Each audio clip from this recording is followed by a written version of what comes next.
The biggest of the Ancient Pottery Challenge pots for this year is that big Tularosa black on white Oya. A few weeks back, I started working on that pot with the intention of releasing the video this week. But like a lot of things, it didn't go as expected. The original Tularosa pot that I'm replicating has a diameter of about 16.5 inches. So that's a pretty big pot. And when you're making a pot that big, you need to mix up a lot of clay. And I actually formed the pot over the course of 2 different days. That's how complicated and large this project was. Now, I'm not the fastest or the most efficient potter in the world.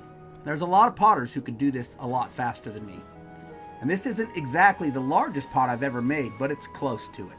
I don't usually make pots anywhere close to this big. But I coiled it all up. I let it dry. I slipped it. I even started painting it. But then I got sick. I came down with the flu or COVID. I don't know what it was, but it was bad enough to kind of put me out of action for about a week. And that put me behind enough that I didn't get that pot fired in time for today's video. And so for my next video, I will have the full build for this Tularosa pot, from beginning through the firing to the end. But this week, I wanted to talk to you about some other potters, especially potters that work with large forms. Maybe give you some examples of how they work and how they might build a pot like this quite a bit faster than I did.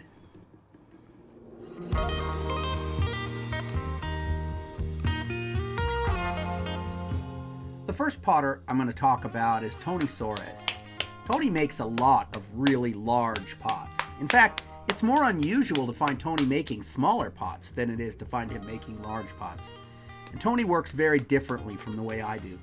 Tony builds his pots using the paddle and anvil method. So you might think he's starting the pot very similar to the way I do, because he starts with a slab of clay. He pats out a slab the same way I would start one. But while I would put that slab into a puki to form the bottom, Tony works the opposite way. So a puki is more of a slump mold. He uses the bottom of an existing pot, so he's using more of a hump mold. And then he paddles it into a desirable shape and thinness. And then once that's done, he flips it around, sticks it in the puki, and continues working. So that's kind of a different way to start. But the way he builds up the walls, as you'll see, is also very different. So here again, you might say, well, this looks real similar. Here he is using a coil.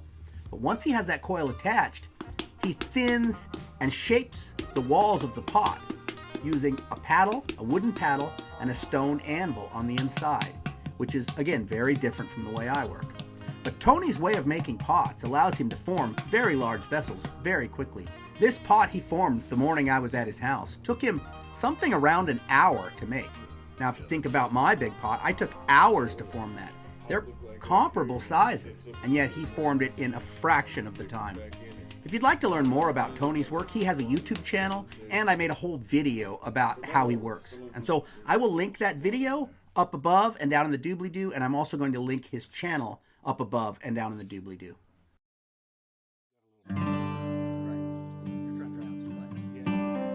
The next potter I'm going to talk about is John Olson. Now, John is a master of many different forms of pottery, but he's most famous for his corrugated pottery. That is, pottery that is textured by the way the coils are attached. So you can see here, he starts with a very small disc of clay, and then he creates very small coils, and he just starts pinching those coils, attaching them in a circular fashion.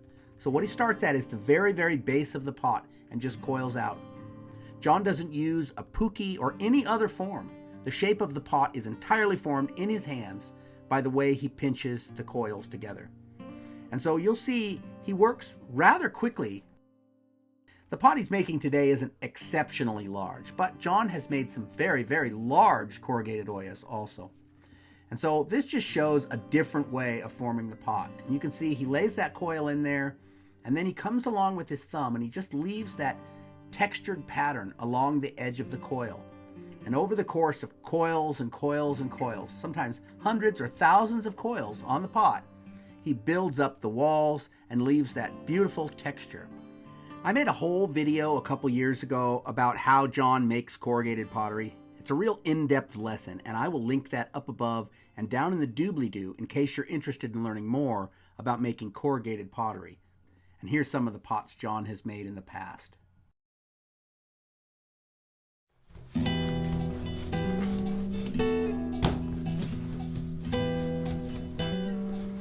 The next potter I want to talk about is Diego Valles, who is a potter living in Mata Ortiz, Chihuahua, Mexico. Now there's a lot of amazing pottery that comes out of Mata Ortiz, but Diego's pottery is generally larger than most. He makes some very large forms, and the pot he's making here today is probably on par size-wise with that pot that Tony Sorz made. Now as you watch him work here, you will notice that most of the building of the pot is done with his hands, without any tools. Rolling the coil, attaching it, and then carefully, you could see, very, very carefully, pinching that up and controlling the shape of the pot very, very efficiently. And so when he's all done with this, when he's done adding the coils, he will go over and scrape it. Now you can see the bottom part has already been scraped with that saweta that they use, which is a hacksaw blade. Now earlier this year, I traveled down to Mata Ortiz, Mexico, and I made a whole video about not just Diego, but a lot of the other potters down in Mata Ortiz and the work they do. So if you're interested in seeing that, I will link that up above and in the doobly-doo. And here it is after he's scraped it. And then of course he'll come back and smooth it later. But again, just really impressive, large pottery work. And here's where I'm at this week. I am painting my pot this week. And then when I get the painting all done, which I haven't yet, I need to take it out and fire it, which is a whole nother day and a half worth of work. So you can see a video like this, making a large pot like this, takes a great deal of time. And so I want to give it the time it needs to make the best video I can. So look forward to that next time. I appreciate all of you watching my video and supporting my channel, especially those channel members that really help support me so that I can take sick days off when I don't feel like getting out there and working on my pottery.